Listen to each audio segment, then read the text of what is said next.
दोस्तों अभी मैं उच्चैठ माता के स्थान में हूं जो मधुबनी जिला में स्थित है, बिहार राज्य के मधुबनी जिला में स्थित है। आप यहां पे देख रहे हैं माता की क्या महिमा है और यहां से जुड़ी जो कालिदास की कहानी है, महान कवि कालिदास की जो कहानी है, आप सभी लोग जान रहे होंगे। आज आप सबों को माता का दर्शन करवाने के लिए मैं यहाँ पे आया हूँ, उच्चैठ माता के स्थान में आया हूँ। हमारे साथ यहाँ के पुजारी जी हैं, पंडा जी हैं और मैं इनसे जानूंगा कि यहाँ के माता की क्या महिमा है।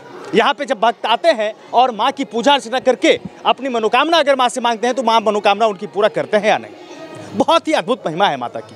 सबसे पहले महाराज जी KR न्यूज़ में स्वागत है। मैं उच्चैठ स्थान का पंडा जी हूँ। मेरा नाम देव कुमार उर्फ देवू बाबा नाम हुआ। मैं हेड पंडित जी हूँ यहाँ का। यहाँ महाकवि कालिदास के नाम से उच्चैठ वासिनी जाने जाते हैं माता, क्योंकि कलिया उनका नाम था पहले। जब विद्युतमा का शादी नहीं हो रहा था, विद्युतमा ने प्रण की थी जो एक शब्द में जो हमको हरा देगा उसी के साथ हम शादी करेंगे। देश विदेश को राजा को बुलाया गया, वहाँ राजा भोज के दरबार में एकत्रित हुए सब। वहाँ आने के बाद जो है विद्युतमा एक शब्द पूछती थी, किसी को जवाब नहीं दे सका, कोई राजा ने जवाब नहीं दे सका। अंत में सब राजा परास्त होकर के वहाँ से चला गया। पंडित लोग राजा भोज को बिठाने के बाद जो है उनको कहे राजा भोज को, जब इनको पढ़े लिखे से शादी नहीं हो सकता है तो महामूर्ख से शादी करा दिया जाए। तो महामूर्ख कहाँ मिलेगा? तो महामूर्ख के खोज में पंडित के साथ जो है सैनिक के साथ जो है निकले। जंगल जंगल भटकते भटकते कितने समय लग गया। जब घोर जंगल में जब पहुँचते हैं कितने समय के बाद, तो वहाँ देखते हैं एक आदमी है जो टहनी पर बैठा हुआ है, जड़ी से काट रहा है। जिस टहनी पे बैठा हुआ है उसी टहनी को काट रहा है। जड़ी पर बैठा हुआ टहनी पर उसी जड़ी को काट रहा है। पंडित लोग देखे, बड़ी गौर से देखा। देखने के बाद उसको नीचे उतारा। बोला इससे बड़ा मूर्ख कहाँ मिलेगा हमको, जो आदमी को ज्ञान नहीं है, जो टहनी पर बैठे हैं, जड़ी कटेगा तो गिर के मर जाएंगे, तो इससे बड़ा मूर्ख हमको कहाँ मिलेगा। यही सोच करके जो है उनको नीचे उतारा गया। नीचे उतारने के बाद उसको पकड़ करके राजा भोज के दरबार में ले गए। वहाँ जाने के बाद जो है एक उंगली का शब्द विद्युतमा बताती है। एक उंगली का मतलब, एक शब्द का मतलब क्या होता है। उनको बुझाया जो हमको कह रहा है एक आंख फोड़ देंगे। महामूर्ख आदमी था, उनको बुझाया जो एक आंख बताइए फोड़ देंगे, तो दोनों उंगली बता दिए। अपने मन में सोचे तू एक आंख फोड़ेगी, हम दोनों आंख फोड़ देंगे। दोनों उंगली बता दिए। एक आत्मा होती है, दूसरी परमात्मा होती है। तो इसी पर सत्ता सत्य पर शादी हो गया उनको। एक ही शब्द में उनको हराना था, शादी हो गया। शादी होने के बाद रात में तरह तरह की बातें कलिया बोलते थे। कभी ऊँट का बोलते थे, कभी हाथी का बोलते थे, तो कभी गधा का बोलते थे। ऐसे करते करते उनको रात बीत रहा था। विद्युतमा सोची महामूर्ख से हमको शादी हो गया। जब इनको संस्कृत का ज्ञाता रहता तो ज़रूर हमको संस्कृत में बताता। वो तो बता नहीं रहा है, कभी हाथी का, कभी गधा का, कभी कुछ का नाम ले रहा है। एक दो शब्द विद्युतमा ने पूछी उनसे, एक शब्द का उसने जवाब नहीं दिया। रास्ते में उनको फटकार करके लात मार के भगा दिए, घर से बाहर कर दिया। अब यहाँ आपका जगह नहीं है, आप यहाँ से निकलिए, रफू चक्कर हुए। वो भटकते भटकते भटकते उज्जैन से यहाँ आए उच्चैठ स्थान में। हम लोगों के पूर्वज लोग थे, उनसे कहे जो बाबा हमको 2 वक्त का रोटी मिल जाएगा, माँ का हम सेवा करेंगे, यहाँ हमको स्थान दीजिए। हमारे पूर्वज लोग बोले जो यहाँ तो बाबू स्थान नहीं है, तो आप चले जाइए विद्यालय में। विद्यार्थी सबको गुरुजी पढ़ाते लिखाते हैं वहाँ घर पर, वहाँ आप चले जाइए, विद्यार्थी को सेवा करना और वहीं से आना। तो माँ को अपना सेवा भी शाम के शाम आना, अपना दीप जलाना, पूजा पाठ करना और चले जाना। वही क्रम में जो है रहने लगे वो कलिया जो है। रहते रहते कुछ समय बीत गया।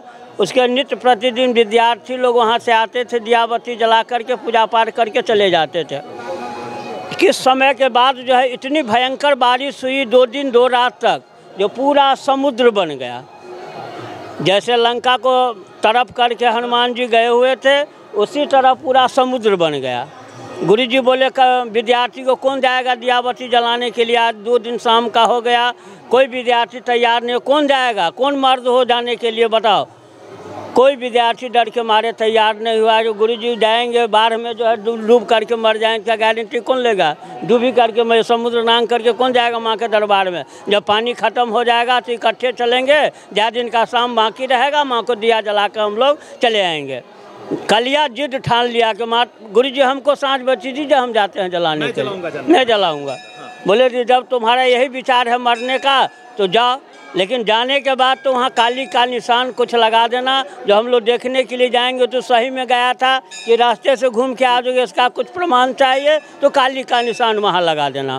तो बर्तन का करिखा जो था हाथ में उसने लगा लिए, एक फूलडाली में सब पूजा का सामग्री सजा करके एक हाथ तैरते हुए नदी के इस पार में आए, समुद्र नांग करके। माँ की असीम कृपा उनके ऊपर थी। वो आए तो वहाँ आने के बाद चारों तरफ जो है पहले मुंडा मंदिर था, बाद में ये चौबन में बना है मंदिर सब जो है। तो इसके बाद जो है गए हैं तो दीप जला दिए हैं मंदिर में। दीप जलाने के बाद जो है मन में विचार कर रहे हैं यदि हम काली का निशान बाहर में लगाते हैं तो कहीं बारिश हुई तो धुल जाएगा। गुरु जी बोलेंगे जो कलिया नहीं गया था, इसलिए जाते हैं भगवती के मुँह में लगा देने के लिए। भगवती के मुँह में लगेगा रहेगा मंदिर में तो बारिश नहीं होगी, तो भगवती के साक्षात मुँह में लगा रहेगा तो गुरु जी बोले कलिया साक्षात आया था यहाँ पर। यही सोच के जब भी भगवती मुंह में लेटने की चेष्टा कलिया करते हैं तभी भगवती साक्षात में विराजमान हुए, विकराल रूप में माता विराजमान हुई है। बोले मांग बेटा तो क्या वरदान मांगते हो, दुनिया का जो चीज़ मांग लोगे सब कुछ तुमको प्राप्ति हो जाएगा। तो माता हम तो मूर्ख आदमी हैं। कलिया बोले माता से हम मूर्ख हैं, मूर्ख के चलते पत्नी घर से हमको निकाल दिए हैं, हमको ऐसा विद्या दीजिए जो पत्नी को मैं परास्त कर सकूं। तो बोले तथास्तु। आज रात भर में जितनी भी ग्रंथ है एक बार जिसको तुम छू दोगे सब कंठस्थ हो जाएगा, सब याद हो जाएगा। रात भर में यहाँ से कलिया गए, सब मास्टर विद्यार्थी सब उनका इंतजार देख करके सो गया था। जब कलिया वापस आने वाला नहीं है डूब करके चला गया, दह गया नदी में। सुबह जब हुआ तो गुरुजी बोले विद्यार्थी को देखो कलिया आया कि डूब करके चला गया। देखता है तो अपना कलिया उमंग में सोया हुआ है। अब दुनियादारी से क्या मतलब है। रातें भर में वो प्रखंड विद्वान हो गया, पूरा किताब को ग्रंथ को उल्टा लिया, वो प्रखंड विद्वान हो गया। सुबह जब हुआ विद्यार्थी लोग उनको जगाए, जिस तरह झाड़ू बहारू का उनका काम था करने लगे। करने के बाद विद्यार्थी लोग पढ़ने के लिए बैठे तो कहीं कहीं गलती होती थी विद्यार्थी से, तो मुंह का शब्द जहाँ गलती होता था वहाँ कलिया जो है हूँ का शब्द निकालते थे। हूँ का 2 बार 3 बार हूँ का शब्द निकाला। विद्यार्थी बोले तो पागल हो गया क्या, क्या हूँ क्या कर रहा है, क्या बात है बताओ। बोले फलाने अध्याय पढ़ रहे हैं, वहाँ जो है गलती पढ़ रहे हैं। विद्यार्थी देखे तो सही में गलती पढ़ रहे हैं। वहाँ से कालिदास के नाम से विख्यात हो गए यहाँ। इसके बाद यहाँ से चले गए पुनः उज्जैन जो है, उज्जैन जाकर के विद्युतमा को विद्या में परास्त की है। आधा जीवन उनको उज्जैन में जो है, यही उच्चैठ वासनी की महिमा माता की कृपा से महामूर्ख कालिदास महान कवि हो गए, है ना। चलिए आइए महाराज जी थोड़ा सा माता का दर्शन करवा दीजिए हमारे दर्शकों को। दोस्तों ये वही जगह है जहाँ पे जो कालिदास महामूर्ख के रूप में जाने जाते थे, और वो कालिदास इस माता की कृपा से, माता का वरदान मिला कि एक रात में तुम जितनी पुस्तक को पढ़ोगे तुम्हें वो सब कुछ याद हो जाएगा। और उसके बाद वो कालिदास जो महामूर्ख कालिदास थे वो विद्वान हो गए और कितनी ग्रंथ की रचना की है, कवि हो गए वो। आइए अभी मैं उसी माता के पास हूँ जिस माता की कृपा से मूर्ख कालिदास जो महान कवि बन गए। आज पूरी दुनिया उस कालिदास को महान कवि के रूप में जानते हैं। आप दर्शन करें, और यही माता है उच्चैठ में जहाँ पे आप दर्शन करने के लिए आते हैं और दर्शन करने के अभिलाषी होते हैं। यहाँ पे मैं बता दूं कि हजारों भक्त नित्य दिन आते हैं पूजा अर्चना करने के लिए। किसी दिन ज़्यादा आते हैं, किसी दिन कम आते हैं, लेकिन नित्य दिन भक्तों की संख्या यहाँ पे लगातार बनी रहती है। भक्त लगातार यहाँ पे पूजा अर्चना करने के लिए आते हैं। क्या नाम हुआ आपका? अरविंद कुमार नाम हुआ मेरा। कब से माता का दर्शन करने के लिए आप आते हैं? पिछले 2.5 साल से। अच्छा, माता की कृपा हुई है, माता का आशीर्वाद आपको मिला? बिल्कुल हुई है जी। और लगभग प्रत्येक सोमवार को मैं यहाँ ही जाता हूँ। प्रत्येक सोमवार को आप आते हैं? बिल्कुल। क्या बात है। और यहाँ मेरा मतलब मैं छपरा जिला से हुआ, यहाँ मेरा पोस्टिंग है। मधुबनी जिला में पिछले 2.5 साल से यहाँ पोस्टेड हूँ, और तभी से मैं यहाँ माता का दर्शन करने आता हूँ। लगभग प्रत्येक सोमवार को कोशिश करता हूँ।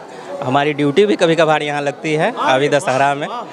तो बहुत ही महिमा अपार है मैया का। और मतलब मेरे ख्याल से जब भी हम जो सोचे हैं माता से मांगे हैं वो पूरा हुआ। क्या बात, क्या बात। बिल्कुल, अब माता जानी जाती है आपके हर मनोकामना को पूर्ण करने के लिए। यहाँ पे जब आएंगे आप तो आपको एक अलग आनंद की अनुभूति होगी, और आपको यहाँ पे आके लगेगा कि माँ के दरबार में आए हैं, साक्षात माँ का दर्शन हुआ है। यह है यहाँ की माँ की महिमा। क्या नाम है भैया? नवीन कुमार झा। कब से आते हैं भैया यहाँ पे दर्शन करने के लिए? मैं जब से अपना ज्ञान संभाला हूँ तब से पूजा मतलब उच्चैठ माता मंदिर। अरे वाह, क्या बात है। नित्य आते हैं आप पूजा करने के लिए? जी, जब भी अगर पूजा का ख्याल आया तो उच्चैठ मंदिर आना होता है हमारा। आप यहीं के रहने वाले हैं? जी, मेरा घर रहने वाले हैं। आपका घर कहाँ है? बेनीपट्टी प्रखंड में कटैया गांव है। तो बिल्कुल पास के हैं। जी, बिल्कुल पास के हैं। तो अगर पूजा का ख्याल आया तो उच्चैठ मंदिर हम लोग आते हैं। यहाँ आने के बाद शांति मिलता है। कितना भी टेंशन में आप रहिएगा, कैंपस में आइए, एकदम शांति का अनुभव होगा आपको, प्रतीक होगा। जी, ये है माता की महिमा दोस्तों, ये है उच्चैठ माता की महिमा। जो भी भक्त यहाँ पे आते हैं उनकी मनोकामना पूर्ण होती है। आप देख रहे हैं हमारे पीछे बहुत सारे श्रद्धालु हैं जो लगातार यहाँ पे पूजा अर्चना करने के लिए आते हैं। थोड़ा आइए इधर भैया से पूछ लेते हैं, कहाँ से आए भैया? अरे, क्या नाम हुआ आपका? नीरज मिश्रा। कब से आ रहे हैं माता के दरबार में? काफ़ी टाइम से। वैसे तो मैं दिल्ली रहता था, लेकिन फ़िलहाल अभी यहाँ पे आ गया हूँ। तो वैसे मेरा ना एक सजेशन था आपसे, आपके चैनल के माध्यम से मैं एक सजेशन देना चाहता था। ये एक शक्तिपीठ के रूप में मैं काफ़ी देर से आपको देख भी रहा था, तो मैंने सोचा था आपसे जाते वक्त बात करूँगा। ये माता का शक्तिपीठ के रूप में आता है, लेकिन यहाँ की जो व्यवस्था है मैं उससे असंतुष्ट हूँ, क्योंकि जिस हिसाब से यहाँ पे व्यवस्था होनी चाहिए, बिहार के टूरिज़्म को यहाँ पे बढ़ावा मिलेगा अगर यहाँ पे कनेक्टिविटीज़ अच्छी हो, यहाँ की व्यवस्था अच्छी हो, या फिर यहाँ की थोड़ी साफ़ सफाई का भी इशू रहता है, तो वो अगर ठीक किया जाए, सरकार इसके ऊपर काम करे, तो काफ़ी हद तक काफ़ी ज़्यादा यहाँ पे बेहतर हो सकता है और काफ़ी ज़्यादा श्रद्धालु आएंगे भी। और यहाँ तक कि मैंने ये भी देखा, ये शक्तिपीठ है लेकिन काफ़ी लोगों को इसके बारे में पता भी नहीं है। ठीक है, तो यही चीज़ मैं आपके चैनल के माध्यम से कहना चाहूँगा कि ज़्यादातर लोग तक ये जाए कि लोग यहाँ आए और यहाँ की जो अथॉरिटीज़ है वो इस पे ध्यान दे कि यहाँ की जो साफ़ सफाई है या मैनेजमेंट है वो अच्छी हो। आप कहाँ से आए? हम भी अरेर से आए, इसकी मम्मी है साथ में। कब से आ रहे हैं माता के दरबार में? मैं तो आज पहला बार आया हूँ।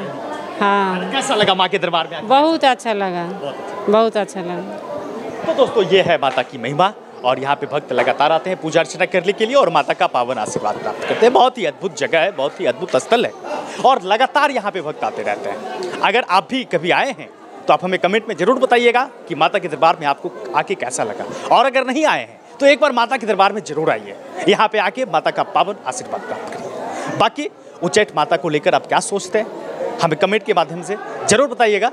मैं फिर मिलता हूँ, तब तक के लिए जय माता दी, जय